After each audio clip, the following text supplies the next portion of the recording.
5장은 하나님 나라의 원리와 원칙에 대한 내용이었습니다. 예수 그리스도께서 오심으로 드러나게 된 나라, 그리고 이 세상과는 전혀 다른 하나님의 다스림이 있는 나라가 어떻게 통치되는지를 설명하신 것입니다. 그 원리는 예수 그리스도께서 죄인들을 구원하신 십자가의 원리임을 보이신 것입니다. 율법으로 살아오던 삶에서 이제는 하나님의 은혜와 약속이 성취됨으로 주어진 가치와 기준을 가지고 사는 삶임을 깨닫도록 하신 것입니다. 그래서 율법적인 행위로 하나님의 뜻을 이루려고 했던 모습이 얼마나 잘못된 것인가를 알도록 하신 것입니다. 십자가로 이루신 것이 무엇인지를 깨닫도록 하신 것이죠. 율법의 하나하나가 잘 지켜내야 할 하나님의 요구가 아니라 전혀 그러한 것들을 하나도 지킬 수 없는 자들임을 보게 하셨습니다. 그래서 하나님의 백성들은 하나님의 약속이 십자가의 은혜로 주어지게 된 자들임을 알게 하신 것입니다. 앞서 20절 말씀을 보면 너희 의가 서기관과 바리새인보다 더 낫지 못하면 결코 천국에 들어가지 못하리라는 말씀이 그것입니다. 행위로 더 잘 해내라는 말씀이 아니라 그들이 만들어낸 의와는 차원이 다른 의가 있어야 한다는 말입니다. 예수 그리스도로 말미암은 하나님의 의를 가져야 한다는 말입니다. 이것이 주어진 자들이 하나님의 백성들입니다. 이러한 의를 가진 자들이 바로 하늘에 계신 아버지의 온전하심과 같이 온전하게 된 자들입니다. 그리고 이러한 의를 소유한 자들이 삶 속에서 어떠한 모습이어야 하는지를 6장에서 설명하고 있는 것이죠. 그 주제는 오늘 제목대로 사람에게 보이려고 자기 의를 행하지 않도록 하라는 것입니다. 그 대표적인 모습으로 구제와 기도와 금식입니다. 한마디로 자랑하지 말라는 말인데 그 내용이 단순하지가 않습니다. 구제를 할 때 오른손이 하는 것을 왼손이 모르게 하라고 합니다. 기도할 때 거리에서 하지 말고 골방에서 하라고 하십니다. 금식할 때 슬픈 기색을 보이지 말고 더 잘 꾸미라고 합니다. 이 내용의 의미가 무엇일까요? 속에 있는 의를 겉으로 나타나게 표시하지 말라는 것입니다. 앞서 아버지의 온전하심과 같이 온전하게 된 것이 예수 그리스도로 말미암은 은혜로 주어진 것이라고 했습니다. 뭔가 근사하게 해냄으로 된 것이 아닙니다. 이렇게 하나님의 사랑으로 온전하게 된 자들이 삶 속에서 그 의가 드러나는 것은 결코 남들로부터 인정받기 위함이 아닌 것입니다. 그런데 문제는 인정을 받고 싶어 하는 것입니다. 드러나지는 않아도 남들이 무시하지 않았으면 하는 것입니다. 내 존재감을 인정해 달라는 것입니다. 이러한 내용이 예수를 믿는데 큰 장벽이 되고 있습니다. 사람에게 보이려고 의를 행한다는 말은 목적이 사람들에게 있다는 말입니다. 보여주어야 한다는 생각으로 행하는 것입니다. 의도적이라는 말입니다. 지금 수많은 교회나 성도들이 이런 모습들이 많이 나타나고 있습니다. 하나님의 뜻이며 영광을 위한다는 표를 가지고 드러내기 시합을 하는 것 같습니다. 업적을 많이 쌓으려고 합니다. 교회와 성도들이 동원되어 열심을 내기도 합니다. 그렇게 하는 것이 마치 교회의 책임이며 본질인 것처럼 합니다. 당연히 구제는 온전한 자가 된 성도 교회가 드러내야 할 본질적인 모습입니다.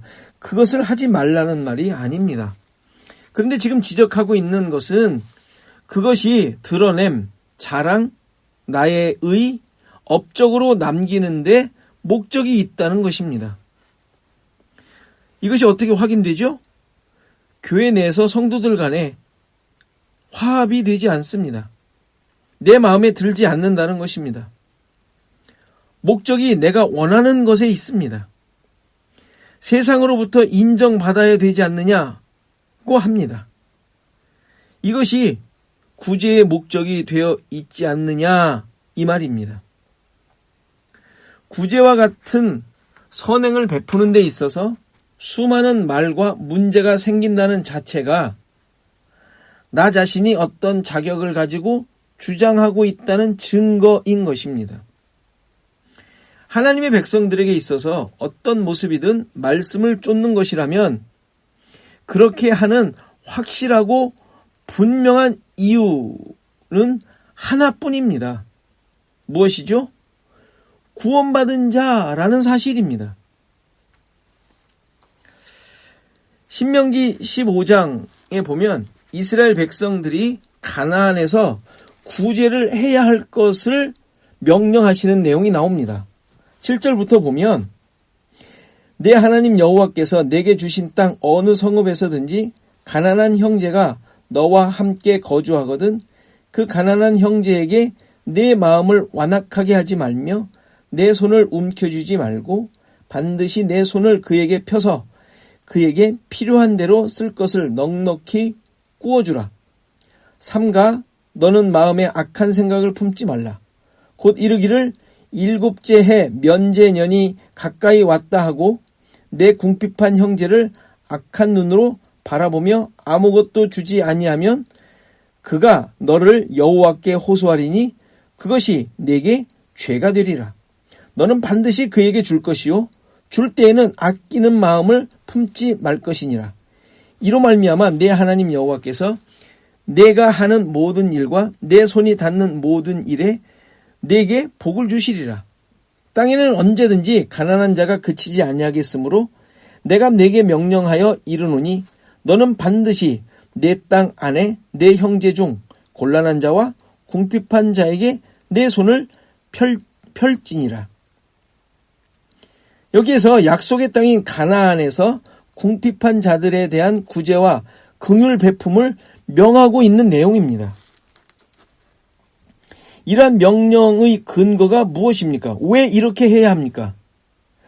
본인 자신을 위한 것입니까? 아니면 그것을 함으로써 자랑하기 위함입니까? 아니면 그 도움을 받는 가난한 자들을 위함인가요? 결코 이러한 구제의 명령의 목적이 어떤 개인에게 있는 것이 결코 아닙니다. 이러한 베풀문 자신들이 하나님의 은혜로 말미암아 애굽으로부터 구원을 받았기 때문이라고 계속 설명을 하고 있습니다. 신명기 5장 15절에도 보면 너는 기억하라. 내가 애굽 땅에서 종이 되었더니 내 하나님 여호와가 강한 손과 편팔로 거기서 너를 인도하여 내었나니 그러므로 내 하나님 여호와가 내게 명령하여 안식일을 지키라 하였느니라. 신명기 16장 12절에서도 너는 애굽에서 종되었던 것을 기억하고 이 규례를 지켜 행할지니라. 신명기 24장 22절에도 너는 애굽 땅에서 종되었던 것을 기억하라. 이러므로 내가 내게 이 일을 행하라 명령하노라. 그러니까 각각의 상황에 맞는 명령을 주실 때마다 그 명령을 주시는 이유가 애굽에서 종되었던 것에서 구원받았으니 이것을 기억하고 그 명령들을 지켜야 한다라고 말씀하고 계시는 것이죠. 그러니까 지금 이 말씀을 지켜야 될 그것을 가지고 있는 자들이 종되었던 자들이었고 그런 상황에서 긍휼을 받아야 할 자들, 받은 자들이었다라는 것을 기억하도록 하시는 것이에요.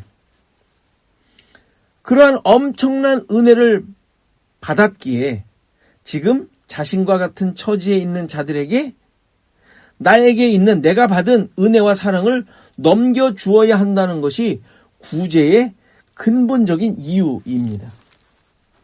하나님께서 그의 백성들에게 구제를 요구하시는 것은 단순히 불쌍한 사람에게 필요한 도움을 주라는 것이 아닙니다.